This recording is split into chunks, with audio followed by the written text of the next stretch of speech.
Hello, and welcome back to Gosho Readings by Elisa.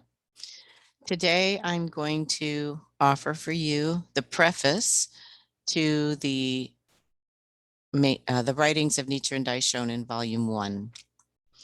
Most of the Gosho readings I'm doing are from an earlier version, but I felt it was important for you to have the most recent preface and introduction, which will come next, as that's what is available today. I read the earlier Goshos to you only because they're the ones I'm most familiar with, having read them over and over and over for many, many years. So I hope that's okay with you. And today we will get started with the preface to the volume 1 of the writings of Nichiren Daishonin, published in 1999. Preface. This volume contains the translations of works from the Soka Gakkai publication Nichiren Daishonin Gosho Zenchu, which is the complete works of Nichiren Daishonin. The translations were first published by the Nichiren Shoshu International Center, NSIC, over a period from 1979 to 1995 in a 7-volume series entitled The Major Writings of Nichiren Daishonin. So that's the one that I have been studying since the early 1980s. A total of 172 works make up this series, including the Daishonin's 5 major works. These include On Establishing the Correct Teaching for the Peace of the Land, also known as the Rishoan Kokuron, The Opening of the Eyes, The Object of Devotion for Observing the Mind, The Selection of the Time, and On Repaying Debts of Gratitude. Columbia University Press published 85 of those 172 translations, 12 in 1990 in Selected Writings of Nichiren, and 73 in 1996 in Letters of Nichiren. Eager to have all the translations under one cover, Soka Gakkai International, SGI members, asked that they be published in one volume. Thus, the Soka Gakkai decided to publish the present volume, all 172 works, in chronological order. We would like to say a word here about the writings of Nichiren Daishonin. In order to spread his ideas and hand them down to the future, the Daishonin composed a huge number of works. His disciple and successor, Nico Shonin, called those the Gosho, literally honorable writings. Nico Shonin did his utmost to preserve them as the sacred texts of Nichiren Daishonin's Buddhism. Thus, a remarkable number of the Daishonin's works are extant in his own hand. In terms of content, we find that his works and closely related texts may be divided into 4 groups. 1, treatises setting forth doctrine. 2, writings remonstrating with government authorities. 3, letters offering advice, encouragement, or consolation to believers, or ones in answer to questions. And 4, writings conveying the Daishonin's orally transmitted teachings.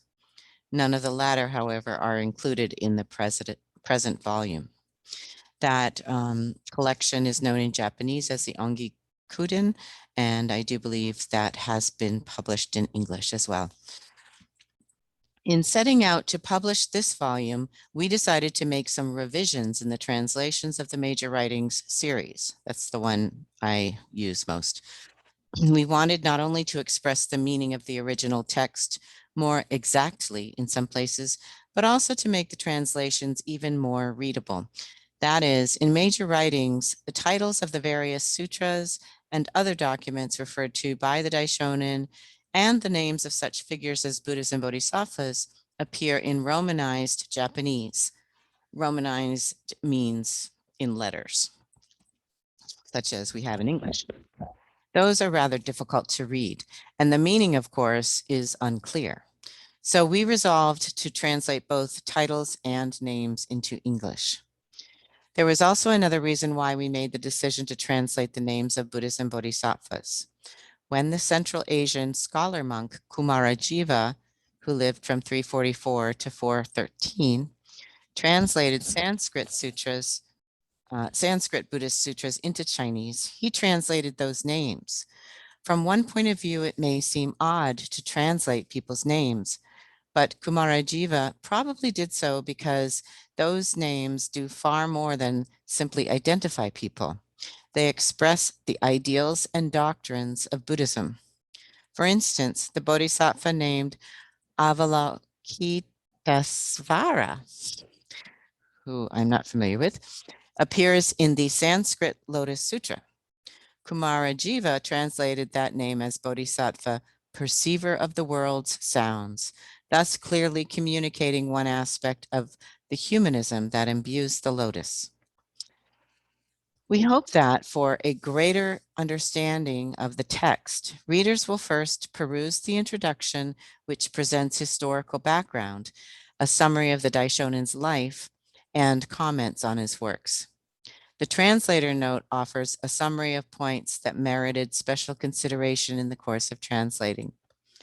I do plan to read you the introduction. We will see about the translator's notes, just because the introduction is very, very long, and you might start getting bored. At the back of the book, we have provided a glossary, maps of 13th century Japan, and other reference materials that we believe will enhance reading. We would like to express our sincerest gratitude to Dr. Burton Watson, former Columbia University professor and award-winning translator of Chinese and Japanese literature. His unstinting cooperation in the translation of this volume, his generous permission to use his translations of the Lotus Sutra, and his graciously allowing us to make some minor changes in that translation helped make this publication possible. The foreword of this volume was written by Daisaku Ikeda, the president of SGI and a world leader of the peace movement. Valuable advice is presented there about not only the merits of the works of Nichiren Daishonin, but also how believers in his teachings might read those works. We are deeply grateful for Mr. Ikeda's contribution, and you can listen to that foreword in an earlier video on this channel. Continuing, we hope that this volume will be read by people throughout the world. We hope too that it inspires believers of Nichiren Daishonin's Buddhism to deepen their faith, create joyful, truly joyous lives, and make a reality of the Daishonin's most profound wish, the peace and happiness of all humankind, the Gosho Translation Committee. Thank you very much for listening to today's preface to the writings of Nichiren Daishonin, and check back soon for the beginning of the introduction of this volume.